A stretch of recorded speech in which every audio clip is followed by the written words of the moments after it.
Узбек Маудгиреевич. Членами и активистами нашей партии проведен опрос нашей республики. В госучреждениях и сферах здравоохранения и образования по вопросам сталкивались вы с коррупцией и каковы масштабы коррупции, на ваш взгляд, в нашей республике? Ответы были неутешительными. Большинство опрошенных сталкивались с коррупцией и считают, что ее масштаб очень велик. Проведенный опрос нашими наблюдениями показывает, что уровень коррупции в республике достиг очень больших размеров, а борьба с ней ведется очень слабо. В связи с вышеизложенным прошу вас, как главу республики, принять самые решительные меры по предотвращению и искоренению коррупции.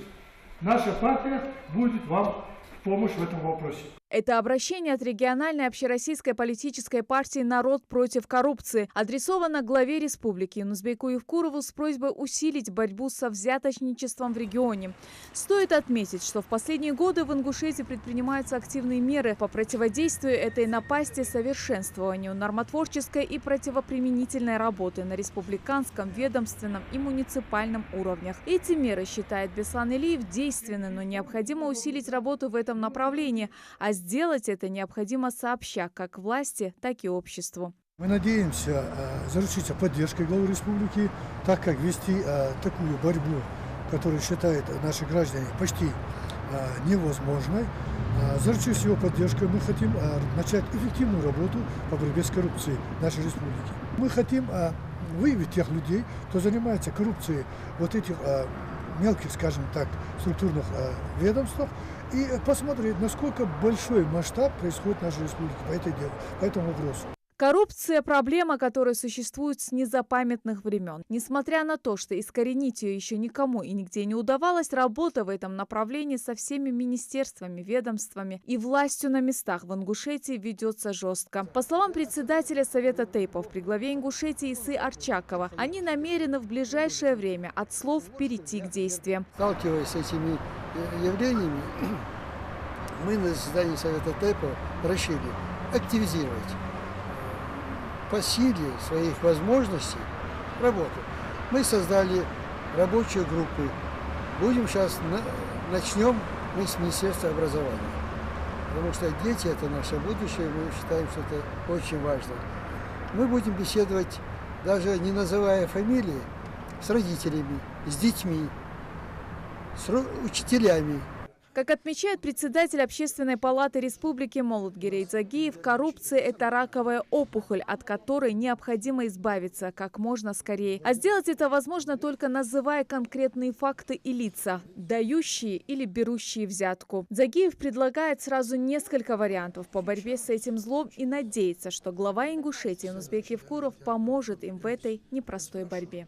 Мы считаем необходимым в вузах, в средних учебных заведениях, а может быть даже где-то в школах, в старших классах, вести курс о понятии коррупции и ее профилактики. Далее, мы считаем необходимым декларирование не только доходов государственных служащих и особенно должностных лиц органов исполнительной власти, мы считаем необходимым и декларирование расходов. Поэтому, конечно же, сочетание вот таких мер борьбы с ними, с этими коррупционными проявлениями и факторами, которые способствуют им, мы считаем необходимым вот сейчас, необходимо срочно чем-то, каким-либо образом это сделать. Мы, Общественная палата, являющаяся, членом которой является 36 человек, представители 36 тейпов, мы считаем, что мы призываем руководство республики, правоохранительные органы, правоприменительные органы принять меры, очень строгие меры к этим фактам и к этим лицам. И необходимо обязательно это все озвучивать, показывать, называя конкретные фамилии. Если только закончилось следствие, все осуждено, это должно быть достоянием всего общества. На прошлой неделе прошло совещание главы Ингушетии с силовым блоком, где было отмечено, что борьба с коррупцией в России – стратегический приоритет в работе руководства страны и правоохранительных органов. С учетом задач, поставленных президентом России в указе о национальных целях и задачах до 2024 года, значимость антикоррупционных мер возрастает в разы. По итогам заседания Юнусбек Евкуров дал следующий комментарий. На нас, на главах регионов, лежит огромная ответственность по реализации федеральных и региональных проектов, и такое зло, как коррупция, не должно этому помешать. По данным Следственного комитета Российской Федерации, за последние 8 лет коррупция забрала у страны 123 миллиарда рублей. Это колоссальная сумма, которая могла бы быть направлена на развитие нашей страны и улучшение качества жизни граждан. Со всей ответственностью заявляю, что с этого года борьба с коррупцией в Ингушетии выходит на новый уровень. Республика и до этого работала в этом направлении эффективно, однако считаю, что с учетом сложившейся ситуации принятых мер недостаточно. В ходе совещания силовым блоком региона выступил с предложением усилить информационное сопровождение антикоррупционных мероприятий со стороны профильных структур Совбеза, Следственного комитета, ФСБ, МВД, прокуратуры посредством ведомственных сайтов и их официальных аккаунтов в соцсетях. Наши жители должны быть от и до осведомлены о том, какая работа организована в этом направлении, какие проводятся мероприятия, оперативные, профилактические и другие.